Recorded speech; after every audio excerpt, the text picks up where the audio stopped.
کہ تیری طلبگار. یہ تو کہا جاتا ہے حیات الصحابہ کا مطالعہ کرو، حیات الصحابہ کو پڑھو، حکایت صحابہ کو سنو، تو ہماری زندگیوں میں صحابہ کرام جیسی محبتیں پیدا ہو.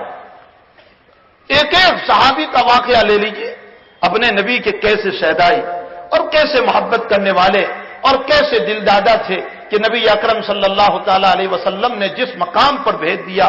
بیر معونہ کا واقعہ بہت مشہور ہے. حضرت امام بخاری رضی اللہ تعالیٰ عنہ فرماتے ہیں کہ بیر معونہ کا امیر نبی کی خدمت میں آیا اور یہ کہنے لگا کہ میرا جی چاہتا ہے تمہارے کچھ آدمی بھیج دو، ہمارے قبیلے میں تمہارا دین سکھائیں، تمہارا قرآن سکھائیں، تمہاری باتیں سکھائیں. خالص دعوت و تبلیغ کی نسبت پر اللہ کے حبیب نے اپنے 70 صحابہ کرام کو، اور سب کے سب انصاری صحابہ تھے اور ان کی صفت حدیث میں بیان کی گئی. فرمایا دن بھر لکڑیاں چن کر بیچنے والے اور رات بھر مسلح پر کھڑے رہنے والے.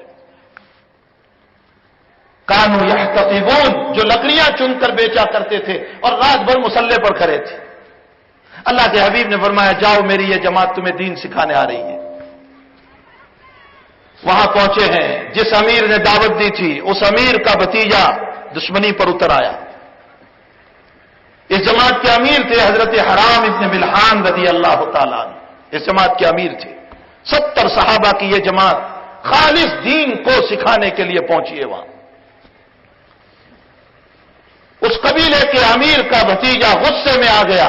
حضرت حرام ابن ملحان نے اللہ کے نبی کا خط نکالا اور فرمایا کہ تمہاری دعوت پر ہم آئے ہیں دین کو سکھانے کے لیے، ہمیں تمہیں اپنے نبی کا دین بتانا ہے تاکہ تمہارے دلوں میں بھی محبت اللہ کی آ جائیں اور تم ہزاروں معبودوں کے بجائے ایک اللہ کے سامنے سجدہ کرنے والے بن جاؤ. خط پڑھا جا رہا تھا اور اسی درمیان حضرت حرام ابن ملحان کو امیر کے بھتیجے نے اٹھا کر سینے پر نیزہ مارا. حضرت وہیں پر گر پڑے اور یوں خون کو ہاتھ پہ لیا اور اپنے چہرے پر لگایا اور فرمایا فزت ورب الکعبہ، رب کعبہ کی قسم میں کامیاب ہو گیا. مارنے والے کو ایمان اسی پر نصیب ہو رہا ہے کہ مرتے وقت انسان جھوٹ نہیں بولتا.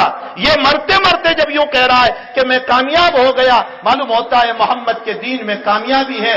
مار تو دیا، حضرت حرام دنیا سے رخصت ہو گئے لیکن ان کی موت بھی تبلیغ کر کے گئی. فزت ورب الکعبہ، اور ایسی تبلیغ کی کہ مارنے والا خود مسلمان نہیں ہوا بلکہ 120 آدمیوں کو مسلمان بنا کر دیا. صحابہ کی زندگیاں جب ہم پڑھتے ہیں تو ایسا معلوم ہوتا ہے کہ حضرات صحابہ کرام رضوان اللہ تعالی علیہم اجمعین اللہ کے نبی کی محبت میں اپنے آپ کو فنا کیے ہوئے تھے، مٹائے ہوئے تھے. آپ نے یہ پرواہ نہیں کی. میری اولاد کا مسئلہ حضرت